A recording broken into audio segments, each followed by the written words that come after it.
Sunshine. Salam alaikum les gens. Bassem Vénitieux 692 00 en espérant que ça va, que les choses se passent. Sunshine. Ouais, les cartons, toujours les cartons. Bah ouais, bien sûr. Et il y en a, ils préfèrent se faire livrer. Comme ça, leur femme, elle ouvre, ils jouent à la PS4. Et leur femme, elle ouvre en short. Ouais, bon. Idrissa Gueye. Eri Idrissa. Idrissa Gueye, joueur milieu défensif du PSG. Avant, quand je jouais au foot, on avait le même poste. Et l'entraîneur, il me disait, toi, je te prends parce que t'es une grande tige, tu prends toute la tête. Bon. Idrissa Gueye qui fait polémique sur les différents réseaux à droite et à gauche.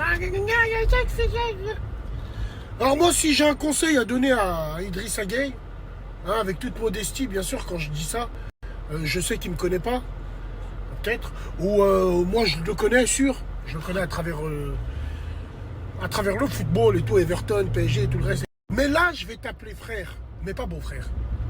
Ça, de toute façon, ça coule de source. Mais je vais t'appeler frère de combat. Frère de combat parce que moi, j'ai eu affaire à eux. Et je pense que j'aurai encore affaire à eux. Et je peux te dire que frère Idrissa, Wallahi l'azim, n'écoute jamais les gens qui te disent « Ah, t'es un bonhomme !» Tous ceux qui tapinent sur internet, là, les clochards. « Ah, c'est un bonhomme !» Non, frérot Idrissa, il fallait la jouer fine. Là, ils vont te niquer, pas pour tes idéaux. Parce que t'as fait une faute professionnelle déjà avant tout. Avant toute chose. Ils vont s'accrocher dessus. Et avec le lobby qu'il y a derrière, crois-moi que la faute professionnelle sera avérée entre guillemets. T'aurais dû la jouer beaucoup plus fine. Inventer un truc. Ouais, t'aurais dû inventer un truc plus fin. Juste avant le coup d'envoi, t'es là, tu te changes, tu mets ton maillot, tu commences à voir flou, bizarre. Si ça, limite tu t'évanouis. C'est pas un blême ça. À 5 minutes du coup d'envoi, c'est pas un blême. Pour observation, t'aurais gardé toi allongé. Faute professionnelle parce que bien sûr, le PSG est ton employeur. Bon, le PSG, le club de... Bon, est ton employeur et eux, bien sûr, les lobbies, avec tous les partenaires qu'ils ont, vont aller se plaindre au club directement. Alors, on parlera de la Vox Populi de merde plus tard. Mais n'écoute jamais les gens qui te diront « T'as été un bonhomme, t'as été... » Oui, frérot. T'as été bon. T'as été bon dans le cœur, t'as été bon dans l'esprit. Mais t'as pas été bon dans le comportement. Fallait plus de stratégie dans le comportement. Parce que là, c'est David contre Goliath, frérot. Et je m'adresse à cette communauté-là. Vous n'avez pas le monopole du cœur. Vous l'avez jamais eu. Et vous l'aurez jamais. Vous aurez les monopoles dans les cerveaux. Mais dans le cœur, vous l'aurez jamais. Alors aujourd'hui, tout le monde, il te tombe dessus, tout le monde, il te traite de ci, de ça, de ça, de ça. L'occasion en fait le larron, bien évidemment. Quand les gens sont minimes dans la communauté humaine, bah, faut faire le plus de bruit possible. Ah, et tout, on est là, on est là, on est là, et tout le reste. Mais c'est dangereux, frérot Idrissa, c'est dangereux pour plein de choses. Moi, je sais de quoi je parle. Quand le procureur, il m'a regardé, il a dit, Madame le juge, cette personne est le Darknet. Et la face noire du web. Pourquoi? Parce que j'avais dit quoi? Tout ça pourquoi? Parce que j'ai pris position. Pour te dire, même le pape n'ose plus parler d'eux. Parce que c'est le plan du diable. Et seule une intervention divine pourra arrêter le plan du diable. Alors bien sûr, il y a plein de choses que les gens ne savent pas. Être homophobe n'est pas un délit. Mais c'est ce que tu dis à côté où ça peut être des circonstances aggravantes. On a le droit d'être islamophobe, aucun souci. On a le droit d'être, je sais pas, je vais inventer un nom, christianophobe. On a le droit d'être homophobe. Mais on n'a pas le droit de rajouter des choses. Tu as le droit de dire, je suis homophobe, non, c'est pas ma tasse de thé. Bon, l'homophobie n'est pas punie par la loi. C'est ce que tu dis après est une circonstance aggravante. Donc voilà, j'ai envie de te dire, on s'attaque à des choses où on va perdre à tous les coups. Donc il faut être très subtil. Et la subtilité, il faut déjà se rendre compte de nos droits.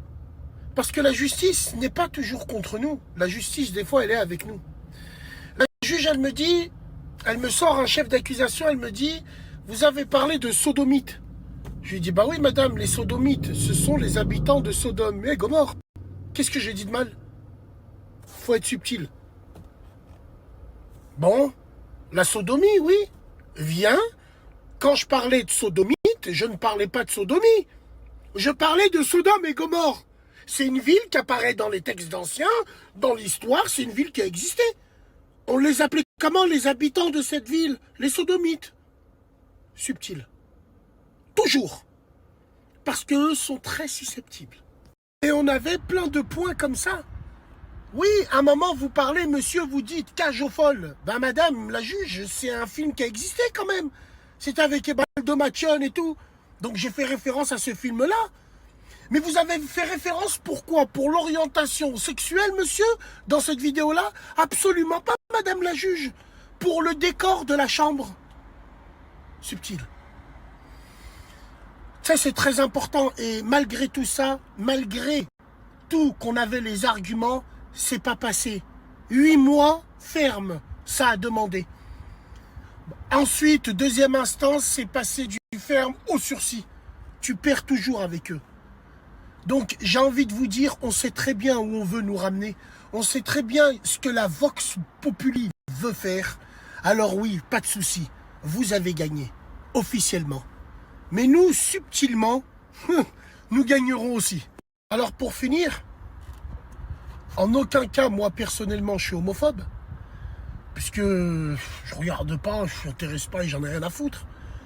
Tu vois, pour être phobe de quelqu'un, pour avoir une phobie de quelqu'un, il faut s'intéresser à quelque chose ou à quelqu'un, entre guillemets. Donc moi, non, moi, je suis indifférent, il n'y a pas de souci. Chacun fait ce qu'il veut. Hein, c'est ça. Et j'ai envie de te dire, il y a beaucoup de gens qui sont là et qui pensent attaquer des symboles. Alors que dans cette communauté-là, c'est pour ça que moi je ne suis pas homophobe, dans cette communauté-là, il y a des gens qui vivent heureux, qui sont très bien ensemble, ça les regarde, c'est leur vie, mais je me le répète encore une autre fois, vous avez peut-être le monopole médiatique et idéologique, mais vous n'avez pas le monopole du cœur. Je me le répète encore une autre fois. Et eux-mêmes le savent. Et vivent leur amour sans l'imposer aux autres, de partout.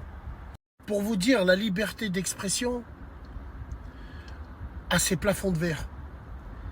Et quand tu t'attaques à certains sujets, c'est des plafonds en béton armé. Je sais de quoi je parle.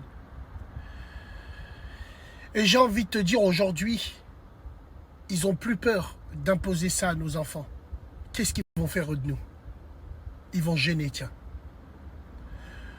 Donc, à cause de ta faute professionnelle, frère Idrissa, parce que eux, ils vont retenir que la faute professionnelle, tous les lobbies derrière, ils vont surtout pas parler de ça, même si toi, tu leur dis, ah non, pas du tout, même si toi, demain, je sais pas, tu fais la fête à Mykonos, eh ben, pour eux, non, ils trouveront le moyen de te niquer au niveau de l'image, et ils vont s'accrocher sur la faute professionnelle. C'est pour ça, on aurait dû la faire plus subtile. En tout cas, comme disait Florent Pagny, la liberté de penser. Ouais, c'est pour ça que sa liberté de penser, des fois, il faut la laisser dans son cerveau. Et même si tu prends position en prenant des pincettes,